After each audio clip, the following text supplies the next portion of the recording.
Odin once drowned a baby, not to kill it, to contain it. It didn't work. I remember when they brought Loki's children to Asgard. 3 of them. Infants, still. Born to Angrboda, the giant who lived in the iron wood.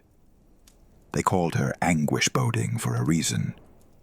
The wolf came first, Fenrir, black fur, golden eyes, already snapping at anything that moved. Then the girl. Hel. Half her face beautiful, the other half rotting meat. And finally, the serpent. Jormungandr was small then, no larger than my arm. His scales caught the light like oil on water. He didn't hiss. He didn't bare his fangs. He just watched, those cold, ancient eyes taking in everything. Odin had received a prophecy. These 3 would grow to challenge the gods, would bring ruin to everything the Aesir had built. And Odin, wise Odin, all-seeing Odin, he believed it. So he made his choice. He bound Hel to Niflheim, the land of the dead. He chained Fenrir to a rock on a forgotten island. And the serpent, Odin picked it up in his own hands, walked to the edge of Asgard, and hurled it into the ocean below. I watched the infant fall, twisting through the clouds, vanishing into the black water. Problem solved, they thought. The ocean disagreed. Time passed. It always does. The serpent didn't die. He grew. Down in the cold dark, feeding on things that have no names, he grew and grew until the ocean couldn't contain him. His body stretched across the seafloor, coiling around the entire world, around Midgard itself. And when there was nowhere left to grow, he did the only thing he could. He bit down on his own tail, the Midgard serpent, the world coil, an Ouroboros of scale and muscle, holding the earth together in his jaws. The gods looked down at what they'd created and felt something they rarely felt. Fear. Because now they understood. They hadn't contained the monster. They'd given it the entire world to wrap itself around. Thor first encountered the serpent by accident. He was in Utgard, the realm of giants, trying to prove his strength. Their king, Utgard Loki, pointed to an old grey cat sleeping in the corner. "Lift that," he said, "and I might be impressed." Thor laughed, grabbed the cat around its belly, pulled. The cat didn't move. Thor's muscles bulged. His face went red.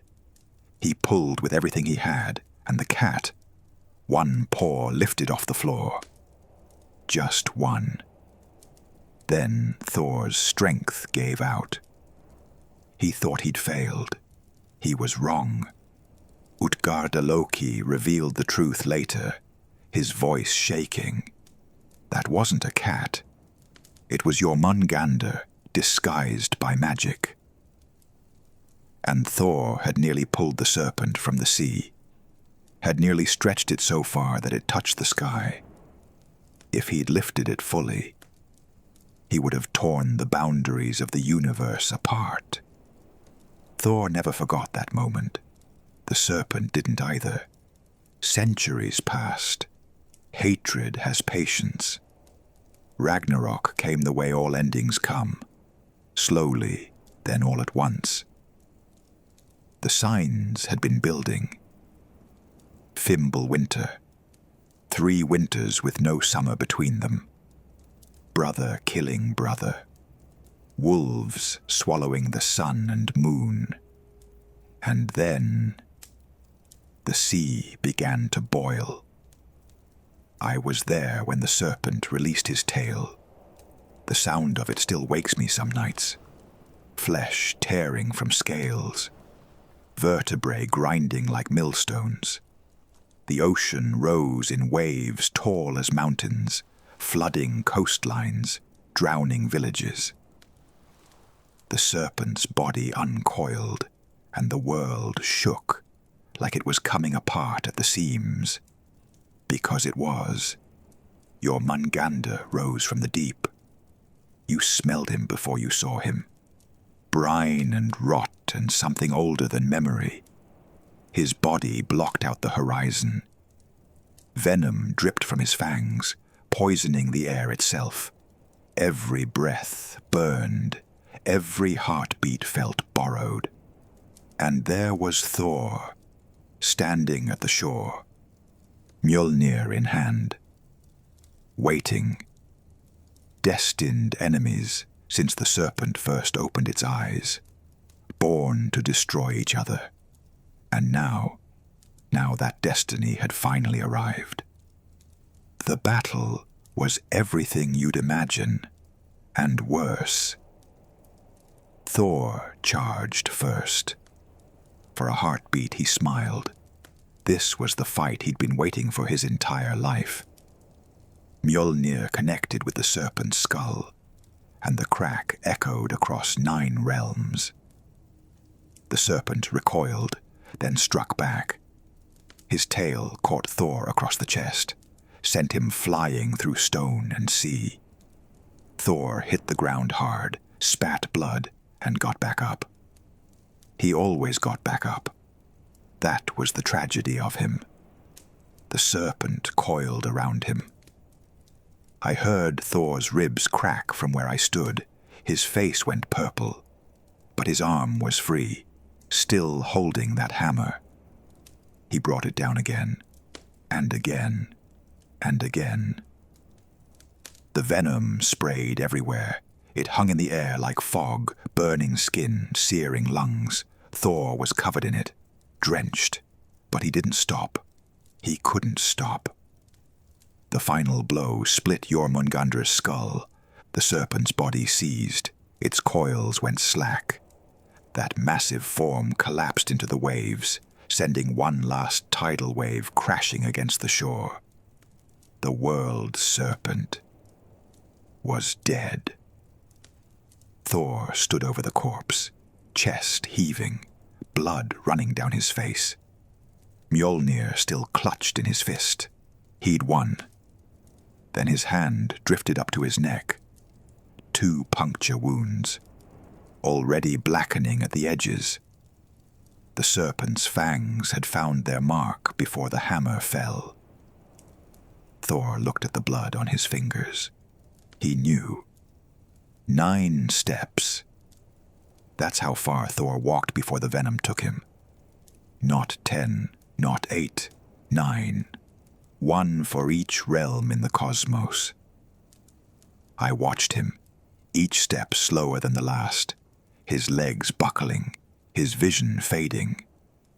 On the 9th step, his knees hit the mud. Mjolnir slipped from his fingers. And then he was gone. The mightiest of the gods, dead in the dirt, 9 steps away from the enemy he was born to kill. You want to know the dark truth? Odin saw this coming, saw it in the prophecy clear as day. His son would die fighting the serpent he himself had thrown into the sea, and he threw it anyway.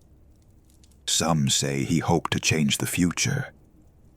I think he just couldn't stand to look at it. The fires of Ragnarok burned for days after. The old world died, the old gods with it. But here's what they don't tell you in the songs. Thor's sons survived. Magni and Modi. They found Mjolnir in the mud beside their father's body, picked it up, carried it forward.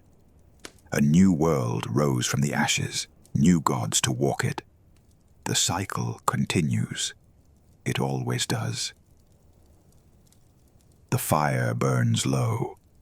These old bones grow cold. Think on that next time you try to drown your problems. Some things only grow stronger in the deep.